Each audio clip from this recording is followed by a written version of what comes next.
लाली होठ लाली है गे किन के देबो, लाली होठ लाली है गे किन के देबो, सब से हंता छोड़ी तोहर पुरेबो। लाली होठ लाली है गे किन के देबो, सब से हंता छोड़ी तोहर पुरेबो।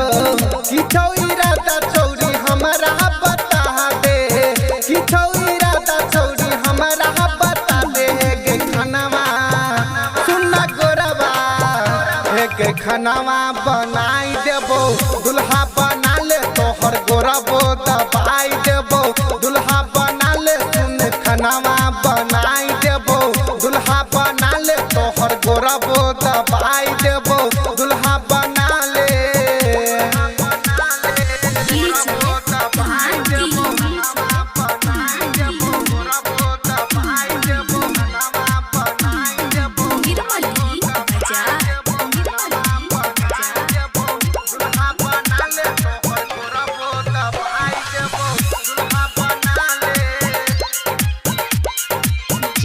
Recording studio Madhubani.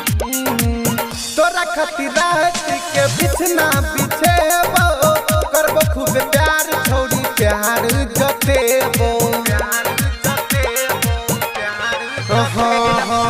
तोरा खातिर रात के बिछना बिछेबो, करबो खूब प्यार छोड़ी दिल में बसेबो।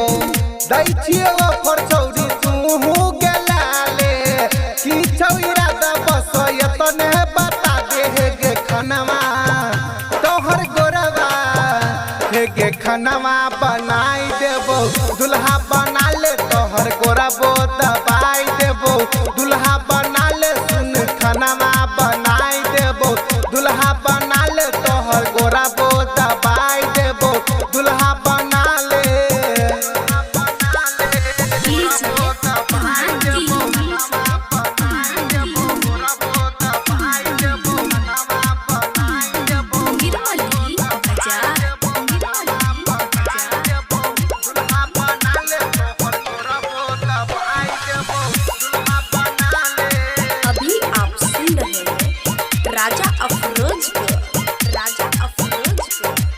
कन्या बन के छौरी जदी घर हमरा आई भी, नहीं रखे सुख सबटा ससुरा में पई भी। कन्या बन के छौरी जदी घर हमरा आई भी, नहीं रखे सुख सबटा ससुरा में पई भी। राइटर संगीत के तू अपन बना ले, अफर जब पट के तू छौरी बता दे गे खानावा गे खानावा बनाई देबो, दुल्हा बना ले तोहर गोरबो